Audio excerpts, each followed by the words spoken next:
Shalom, selamat pagi. Kita bersyukur karena kemurahan Tuhan. Pagi hari ini kita bisa berjumpa kembali dalam renungan pagi bersama yang diambil dari buku Maranatha Tuhan Datang yang ditulis oleh hamba Tuhan Nyonya Ellen G. White. Sebelum kita merenungkan pekabaran firman Tuhan, mari kita sama-sama berdoa. Ya Tuhan Allah Bapa kami yang bersemayam dalam tata surga, berbicaralah ya Tuhan, karena kami telah siap untuk mendengarkan. Dalam nama Yesus kami berdoa. Amin. Pekabaran firman Tuhan pada pagi hari ini berjudul Tanda-tanda di langit. Ayat intinya diambil dari Yoel 2 ayat yang ke-31. Matahari akan berubah menjadi gelap gulita dan bulan menjadi darah sebelum datangnya hari Tuhan yang hebat dan dahsyat itu. Keterangannya, dalam percakapan juru selamat dengan murid-muridnya di atas Gunung Zaitun, sesudah melukiskan masa kesukaran panjang bagi gereja, aniaya yang dilancarkan kepausan selama 1260 tahun, sehubungan dengan apa yang telah dijanjikannya bahwa kesengsaraan akan dipersingkat.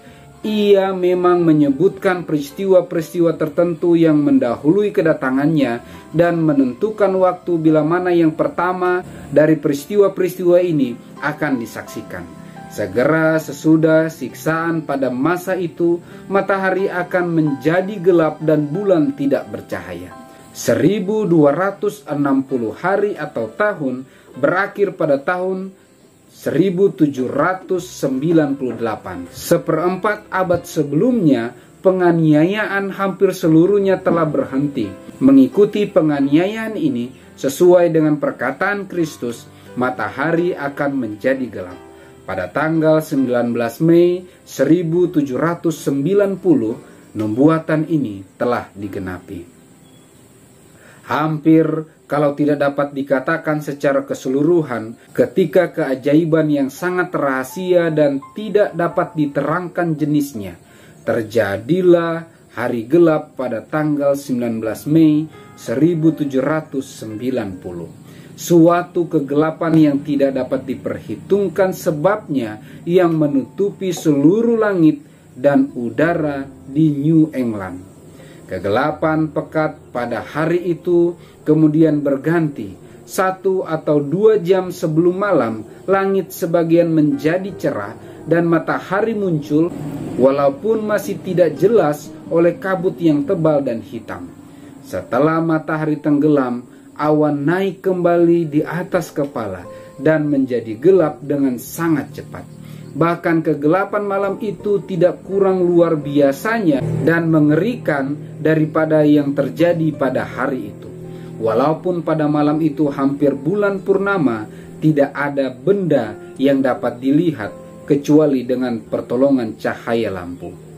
Lukisan peristiwa ini seperti yang diberikan oleh para saksi mata tidak lain daripada gema firman Tuhan yang dicatat Nabi Yoel 2500 tahun sebelum kegenapannya. Matahari akan berubah menjadi gelap gulita dan bulan menjadi darah sebelum datangnya hari Tuhan yang hebat dan dahsyat itu. Kristus telah menganjurkan kepada umatnya supaya memperhatikan tanda-tanda kedatangannya dan bertempik sorak bila mereka akan memandang tanda-tanda kedatangan Raja mereka.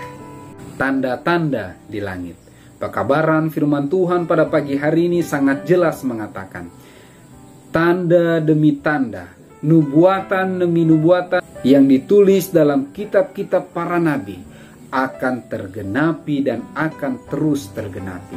Pekabaran firman Tuhan pada pagi hari ini menyatakan kegenapan nubuatan dari hamba Tuhan Nabi Yoel, bahwa tanda-tanda di langit akan tergenapi, dan itu sudah tergenapi pada tahun 1790. Dan ketika nubuatan demi nubuatan ini tergenapi, artinya panggilan bagi umat-umat Tuhan.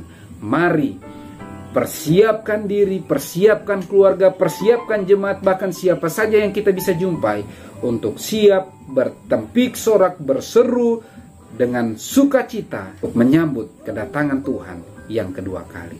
Mari kita sama-sama berdoa. Ya Tuhan Allah Bapa kami yang bersemayam dalam tata surga, kami bersyukur atas kebenaran firman Tuhan yang mengingatkan kami bahwa nubuatan demi nubuatan tergenapi dan akan terus tergenapi. Bantu kami dengan pertolongan Tuhan untuk mempersiapkan diri kami, keluarga kami, bahkan jemaat Tuhan untuk siap menyambut kedatangan-Mu yang kedua kali. Bantu kami untuk bisa peka melihat tanda-tanda zaman, dan dengan pertolongan Tuhan kami semua bisa siap menerima roh hujan akhir dan siap menerima meterai Allah yang hidup. Persiapkan kami untuk menghadapi tantangan demi tantangan ke depan, sehingga dengan pertolongan Tuhan ketika kami terus berharap dan bergantung sepenuhnya kepadamu, kuasa-Mu sajalah yang akan menyanggupkan kami untuk menang. Terpujilah nama-Mu ya Tuhan, dalam nama Yesus kami berdoa. Amin. Maranatha, Tuhan datang, Tuhan Yesus memberkati.